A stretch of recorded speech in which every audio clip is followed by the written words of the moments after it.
नमस्कार दोस्तों, स्वागत है आपका अपने यूट्यूब चैनल एटी की पाठशाला में। आप सभी को राधे राधे, जय श्री राम।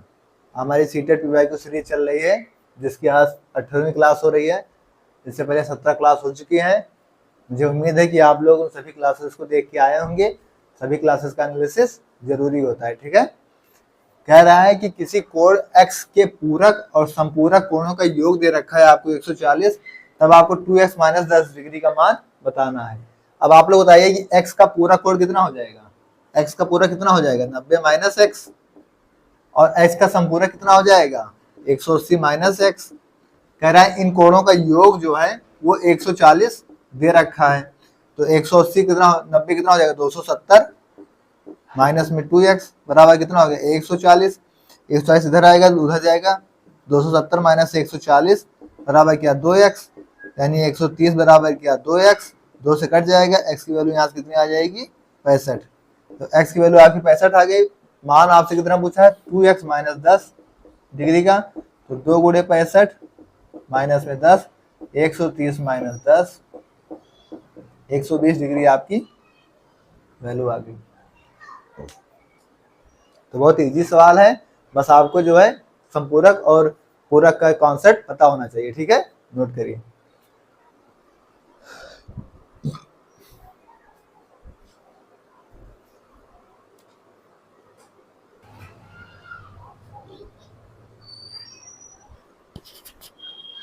कह रहा है त्रिभुजों ए बी सी और पी क्यू आर में बी सी आपको 3 दे रखा है, ए सी 3.5 दे रखा है, पी क्यू 3.5 दे रखा है, क्यू आर 3 दे रखा है, एंगल क्यू 48 दे रखा है। तो हमें इसकी पॉसिबिलिटी सर्वांग समता वाली कंडीशन को देखना है, ठीक है।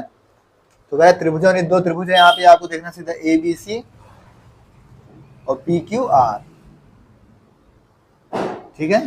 A B C P Q R, ये 2 त्रिभुज आपको दे रखे हैं। एंगल क्यू आपको दे रखा है 48 डिग्री, बीसी आपको 3 दे रखी है, बीसी 3 दे रखी है, एसी आपको 3.5 दे रखी है, पीक्यू आपको कितनी दे रखी है यहाँ पे, पीक्यू आपको 3.5 दे रखी है, और क्यू आर कितना दे रखा है 3, ठीक है।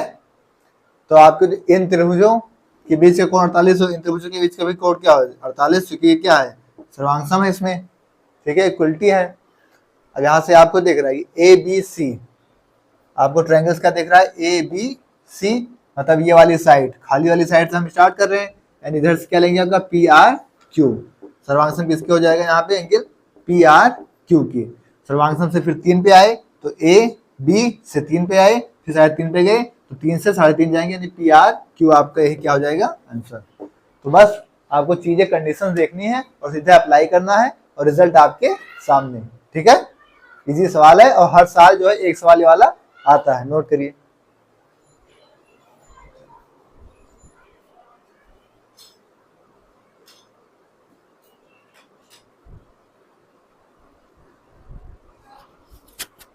कह रहा है यदि किसी वर्ग के आधार वाले पिरामिड में किनारों, फलकों और शीर्षों की संख्याएं आपको यानी एज, फेसेस और वर्टिसेस हैं, तो आपको 2e minus f plus 2b का मान बताना है, ठीक है। यानी कोई पिरामिड है आपका, यहाँ पे कोई वर्ग है,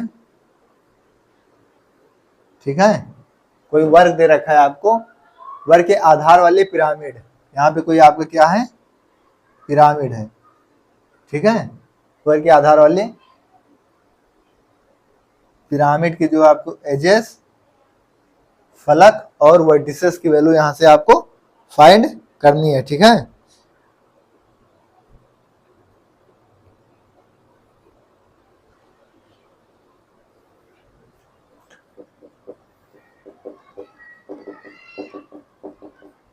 अब आपको क्या करना है, इसमें से ये पिरामिड आपको दे रखा है, इसमें आपको किनारे, फलक और शीर्ष की संख्याएं आपको निकालनी है। उसके बाद आपको इस चीज में वैल्यू पुट कर देनी है। अब इसमें आप फेसेस देंगे तो इसके फलक जो होंगे वो कितने हो जाएंगे इसमें से, इसके फलक आपको जब चेक करने पड़ेंगे तो इसके फलक कितने हो जाएंगे, इस चीज को जब आप देखेंगे इसके फलक को, तो यहाँ से फलक आपको कितना दिख जाएगा 5, ठीक है।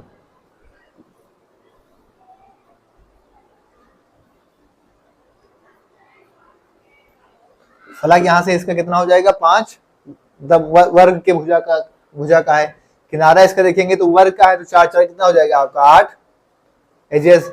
किनारे आप देखेंगे तो क्या हो जाएंगे यहाँ से 8, ठीक है। और आपको क्या दिखा वर्टिसेस इसके फलक देखेंगे तो कितने हो जाएंगे यहाँ से, शीर्ष इसके कितने हो जाएंगे यहाँ से 5, 1 2 3 4 और 5। तो आपके वर्टिसेस कितने हो जाएंगे यहाँ पे 5। तो फिर आप यहाँ पे वैल्यू पुट कर देंगे 2 क्रॉस ई कितना है आपका, ई है 8 माइनस एफ कितना है आपका 5 और प्लस 2 क्रॉस बी कितना है 5, 8 दूनी 16 माइनस 5 प्लस 10, 16 10 26, 26 में से 5 जाएगा आप कितना आ जाएगा आपका 21 आपका आंसर आ जाएगा। ये भी लगभग सवाल आपके में फिक्स सवाल है, ठीक है, नोट करिए, अच्छा सवाल।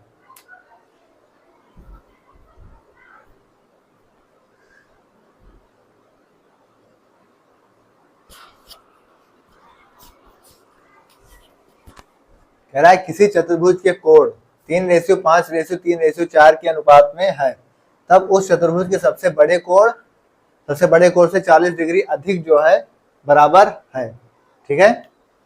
अब इसको देखिए, आप क्या इसमें से कुछ समझ पा रहे हैं? बहुत ही इजी सवाल है लेकिन कॉन्सेप्चुअल सवाल है।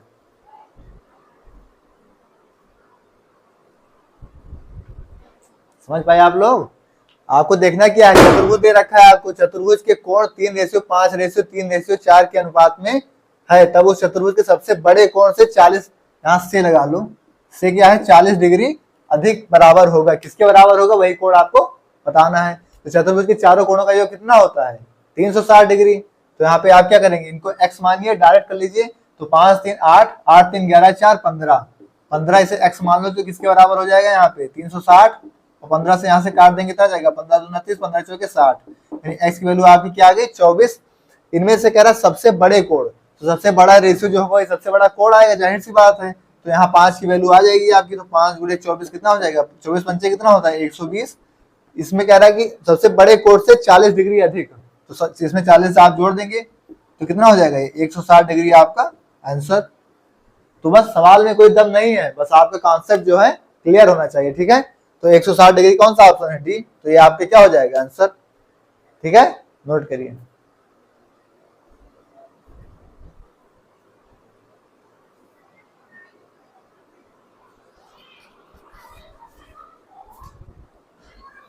सवाल आपका नेक्स्ट सवाल कह रहा है किसी त्रिभुज एबीसी में डी भुजा बीसी का मध्यबिंदु है। मध्यबिंदु इस प्रकार है कि आपको एडी बराबर दे रखा है सीडी के, और एंगल बी बराबर दे रखा है आपको 37 डिग्री। तो आपको एंगल सी की वैल्यू फाइंड करनी है। अच्छा क्वेश्चन है, देखते हैं इस प्रॉपर्टी में आपके क्वेश्चन रिपीट होते हैं, ठीक है। कह रहा है कोई त्रिभुज है आपका एबीसी,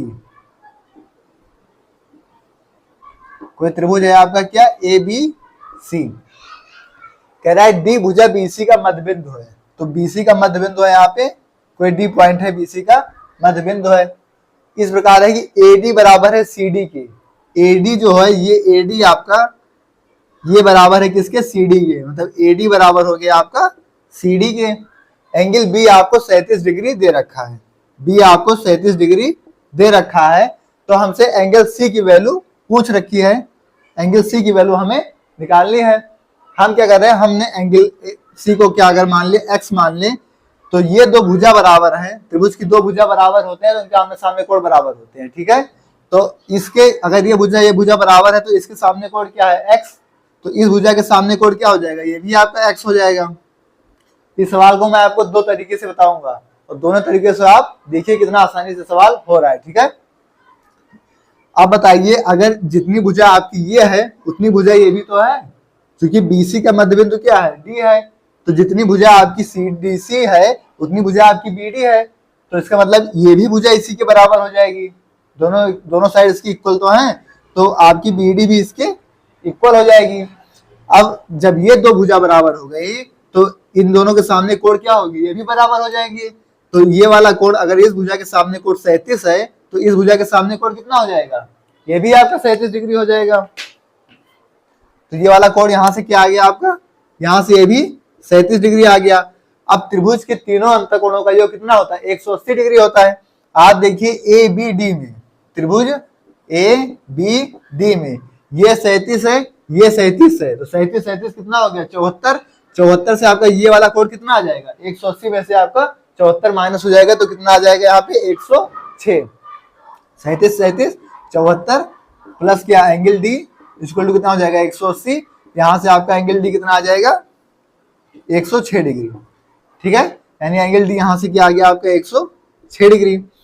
अब ये दोनों भुजा बराबर थी, यहाँ से हम क्या कर सकते हैं, सीधा दो त्रिभुज के अंतःकोण का योग बाह्य कोण के बराबर होता है, यानी 2x इक्वल टू क्या हो जाएगा, यहाँ से सीधा हम यहाँ से कर सकते हैं कि 2x इक्वल टू क्या 106, यानी x इक्वल टू क्या 53 डिग्री।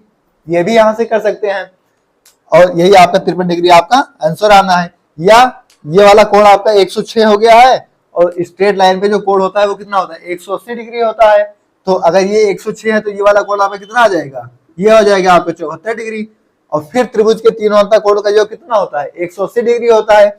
यानी यहाँ से अगर देखें तो 2x plus 74 degree equal to क्या हो जाएगा 180। यहाँ से क्या हो जाएगा 2x बराबर क्या हो जाएगा 180 में से 74 जाएगा 106। यहाँ से x की वैल्यू क्या आ जाएगी 53 डिग्री। तो ये आपकी दो प्रॉपर्टीज थी कि त्रिभुज के दो अंतःकोणों का योग बाह्य कोण के बराबर होता है। इस प्रॉपर्टी से भी आपका 53 ही आंसर आ रहा है और त्रिभुज के तीनों अंतःकोण का योग 180 डिग्री होता है। इस प्रॉपर्टी से भी आपका 53 डिग्री आंसर आ रहा है। तो इस सवाल को हमने दो प्रॉपर्टीज के माध्यम से दो तरीके से सीखा है। ठीक है, और ये आपका मोस्ट इंपॉर्टेंट सवाल है। इस प्रॉपर्टीज पे आपके कई सवाल आ चुके हैं कि त्रिभुज की दो भुजाएं बराबर होती हैं तो दो कोण इसके बराबर होते हैं। तो बहुत अच्छे से समझिएगा और अच्छे से नोट करिए। ठीक है,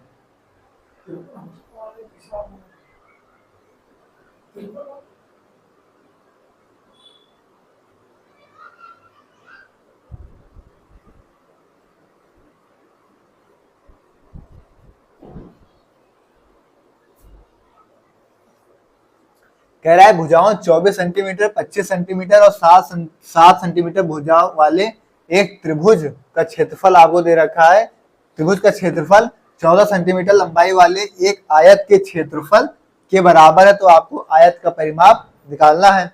अब आपको 3 भुजाएं दे रखी हैं, यहाँ से आपको निकालना है त्रिभुज का क्षेत्रफल। फिर उस त्रिभुज के क्षेत्रफल को 14 सेंटीमीटर लंबाई वाले आयत के क्षेत्रफल के बराबर रखना है। फिर वहां से आपको आयत की दोनों भुजाएं निकालनी है। उसके बाद जो है मतलब दूसरी भुजा निकालनी है। उसके बाद आपको आयत का परिमाप निकालना है। तो इस तरीके से क्या होता है कि जब आपकी भुजा दे रखी होती है तो आपको त्रिभुज का क्षेत्रफल का जो फार्मूला होता है वहां से आपको पहले परिमाप निकालना होता है। तो परिमाप में क्या होता है आपका s की जो वैल्यू आती है यहाँ से पेरीमीटर में वो क्या होती है a प्लस बी प्लस सी, यानी तीनों त्रिभुजों का योग बटे आपको 2 करना पड़ता है। ठीक है, उसके बाद आप क्या करते हैं उसके त्रिभुज का जो क्षेत्रफल होता है वो अंडर रूट में s minus a s minus b s minus c करते हैं। फिर आप वहां से त्रिभुज का क्षेत्रफल फाइंड करते हैं। ठीक है, तो आइए इस चीज को देखते हैं। यहाँ से आप जब इसका परिमाप निकालेंगे तो परिमाप के लिए आपका क्या होता है s इक्वल टू क्या होता है a प्लस बी प्लस सी बटे 2। यहाँ पे आपको a प्लस बी प्लस सी की वैल्यू कितनी दे रखी है 24 25 और प्लस 7 बटे 2। 24 25 कितना हो जाएगा यहाँ पे 5 9 4 2 6 2 2 4 और 5 9 49 49 7 56 यानी 56 बटे 2। यानी यहाँ से s की वैल्यू कितनी आ गई 28। ठीक है, s की वैल्यू 28 आ गई। तो अब आप त्रिभुज का क्षेत्रफल निकालेंगे जो क्या हो जाएगा यहाँ से त्रिभुज का क्षेत्रफल हो जाएगा आपका s अंडर रूट में s minus a s minus b और s माइनस c। यहाँ पे रखेंगे अंडर रूट में s क्या 28। फिर क्या करेंगे 28 माइनस 24 28 माइनस 24 और 28 माइनस 25। फिर क्या है s माइनस सी 28 माइनस 7। फिर यहाँ पे क्या हो जाएगा अंडर रूट में आपको 28 गुणे 4 गुणे 3 और गुणे 28 से 7 जाएगा तो कितना बचेगा यहाँ पे 21। तो 21 चौक 84 और 28 दिया 84। तो ये कितना हो जाएगा आपका 84 गुणे 84। अंडर रूट में यहाँ पे कितना हो जाएगा आपका 84 गुणे 84। यानी यहाँ से कितने आ गए 84। इसका क्या आ गया 84 इसका क्षेत्रफल आ गया। आपको क्या दे रखा है 14 सेंटीमीटर लंबाई वाले एक आयत का क्षेत्रफल। तो आयत का क्षेत्रफल क्या होता है L इंटू बी। आयत का क्षेत्रफल जब आप निकालेंगे तो कितना हो जाएगा 84 के बराबर क्या हो जाएगा 14 गुणे यहाँ पे b मान लो। ठीक है, 14 छंग 84 यानी यहाँ से b की वैल्यू आपकी क्या आ गई 6। आपको आयत का परिमाप निकालना है। आयत का परिमाप के लिए क्या हो जाएगा आपका 2l प्लस b होता है। तो यहाँ पे 2l कितना है आपका 6 l मान लो 14 14 प्लस 6 14 6 20 दुना 40 आपका क्या आ जाएगा यहाँ से आयत का परिमाप। 40 सेंटीमीटर क्या हो जाएगा आपका आयत का परिमाप। तो आपके त्रिभुज का आयत का यहाँ पे आपको फार्मूलाज की जरूरत पड़ रही है, तो फार्मूलाज आपके जो है टिप्स पे होने चाहिए। अगर फार्मूला आपकी टिप्स पे होगा तो आपको कहीं पर भी दिक्कत नहीं आएगी, ठीक है। नोट कर लीजिए, अच्छा सवाल है। इस टाइप का क्वेश्चन हमें अभी तक मिल नहीं रहा था, लेकिन इस वाले शिफ्ट में मिला है, क्योंकि इस साइड के त्रिभुज पर क्षेत्रफल बेस इंटू हाइट वाले पे तो हमें कई बार मिला, लेकिन साइड वाले पे कई दिनों बाद मिला, कई शिफ्ट बाद मिला है, ठीक है। तो इंपॉर्टेंट हो सकता है आपके एग्जाम में रिपीट करें। नोट कर लीजिए।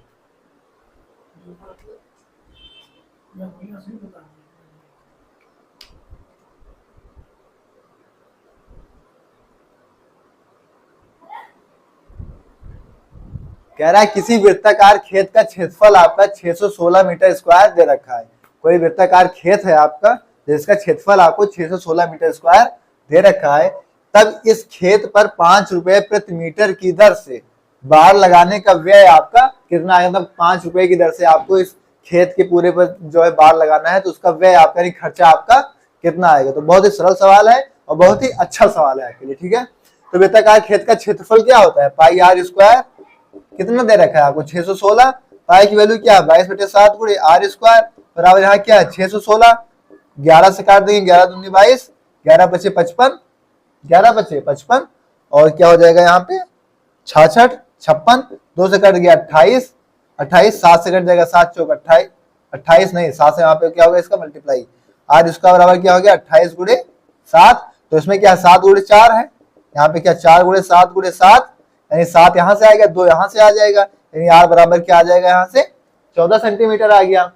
अब आप क्या निकालना है 5 रुपए प्रति मीटर की दर से इसका लगाने का व्यय निकालना है, यानी आपको परिमाप चाहिए। परिमाप क्या होता है 2 पाई आर, तो 2 गुणे 22/7 और गुणे आर की वैल्यू 14, तो 7 दूनी 14, 22 दूना 44 और 44 दूना 88, तो 88 मीटर क्या आ जाएगा इसका परिमाप आ जाएगा। हमें पूछा क्या है, हमसे पूछा है 5 रुपए प्रति मीटर की दर से इसका व्यय, तो व्यय के लिए हम क्या करेंगे 88 गुणे 5, तो 8 40 4, 8 40 4 44, तो कितना व्यय आ जाएगा इसका 440 रुपए आपका इसका आंसर आ जाएगा। तो बहुत ही अच्छा सवाल है, बहुत ही कॉन्सेप्चुअल सवाल है। फार्मूलाज पे मैं बार बार बोल रहा हूँ कि फार्मूलाज आपको पता होने चाहिए, ठीक है। तो फार्मूला जो है याद करके रखिएगा, नोट करिए।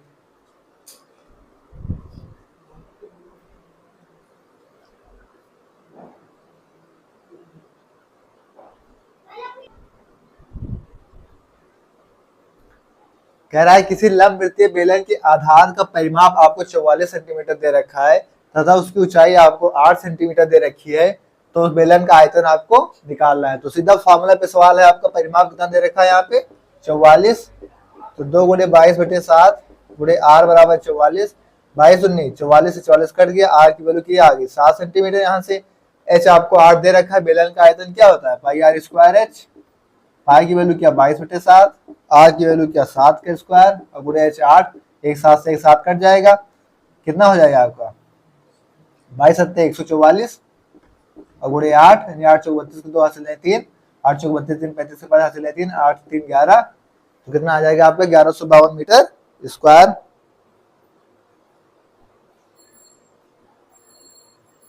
कितना हो जाएगा यहाँ पे 7 दूनी 14 4 हासिल है 1, 7 में 14 154 होगा, 154। तो ये कितना हो जाएगा आपका 8 चौक 32 के 2 हासिल है 3, 8 में 40 3 43, कितना हो गया 43 और 8 कितना 8 3, 8 चौक 32 के 2 हासिल है 3, 8 में 40 3 40 हासिल 8 12, कितना आ जाएगा यहाँ से 1232 सेंटीमीटर क्यूब। सेंटीमीटर में है तो कितना हो जाएगा इसका सेंटीमीटर क्यूब आपका आंसर। तो सीधा फार्मूला बेस पे है और आपको थोड़ी बहुत कैलकुलेशन और फार्मूला बेस पे सारे सवाल हो रहे हैं, ठीक है, नोट करिए।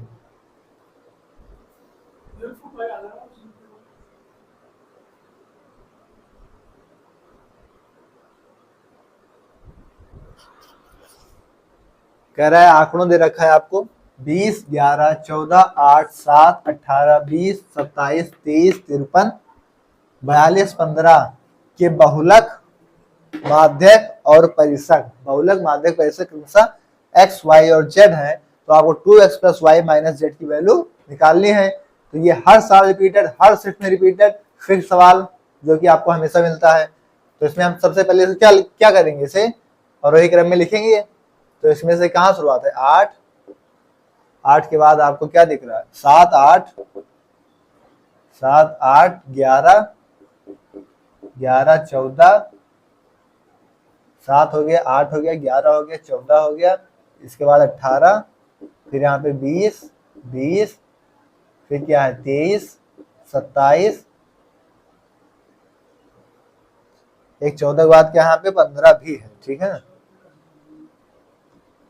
तो 11, 11 के बाद यहाँ पे 14, 14 के बाद यहाँ पे क्या है 15, ठीक है।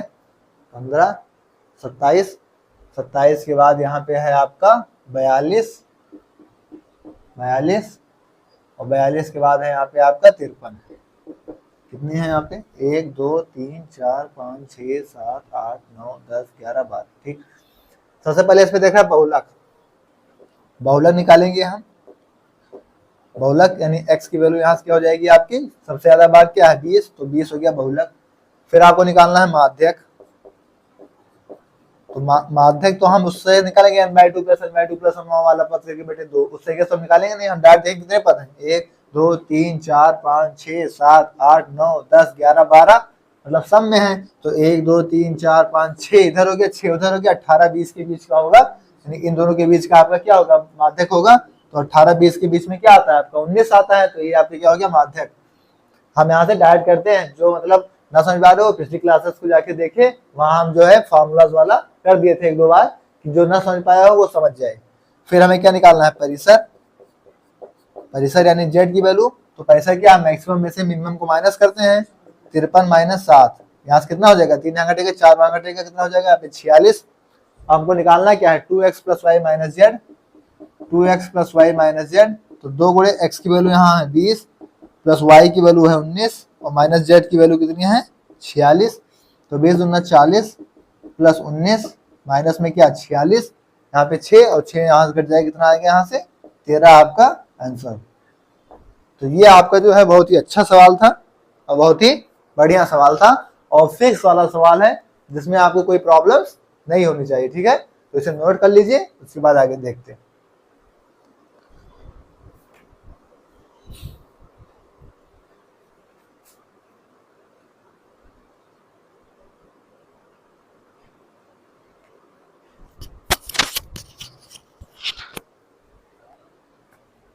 दोस्तों आज की क्लास को हम लोग यहीं तक करेंगे, इसके आगे हम नेक्स्ट क्लास में जो है कल की क्लास में देखेंगे। क्लास आपको कैसी लगी कमेंट बॉक्स में जरूर बताइएगा, और हाँ अच्छी लगी हो तो अपने यार दोस्त के साथ शेयर जरूर कीजिएगा। ओके ठीक है, थैंक्स, जय श्री राम।